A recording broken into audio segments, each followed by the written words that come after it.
Hello! First of all, I want to apologize for not being able to be here in person. Second, I want to thank my team for allowing me to participate in this way. At this time, I want to take a moment and reflect on a few of the objectives and key points that we went over in our training, as well as what we covered today. However, before I do that, I want to impress upon your minds that changing the way we communicate is essentially changing a habit.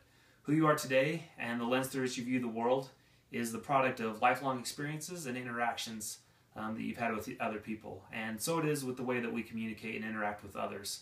Our hope is that the topics that we have discussed with you today will help you in your career.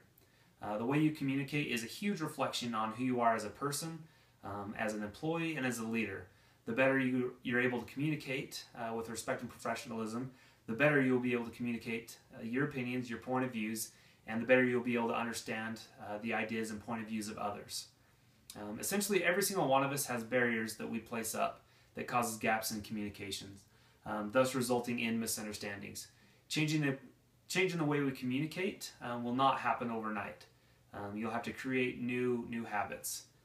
So, just to briefly review a few of the key points, here's some tips on how to communicate with respect and professionalism. First, clearly communicate. Separate the facts from the story. Second, keep an open mind and listen without jumping to conclusions. The second point I want to talk about is actively listen. Pay attention and give the speaker your undivided attention. And second, make sure that you are listening to understand, not necessarily thinking about how you're going to respond. And third, clarify misunderstandings. Ask for clarifications when words or meanings are vague. And second, restate what you've heard to ensure common misunderstandings. If you're preparing for a difficult conversation with somebody, just remember these 3 points. Clearly communicate, actively listen, and clarify misunderstandings.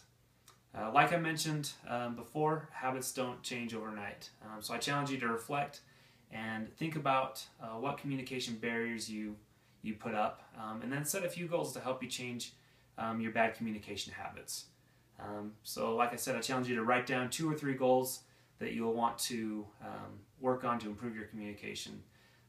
And ask yourselves as you're setting these goals, how can I use this in my line of work?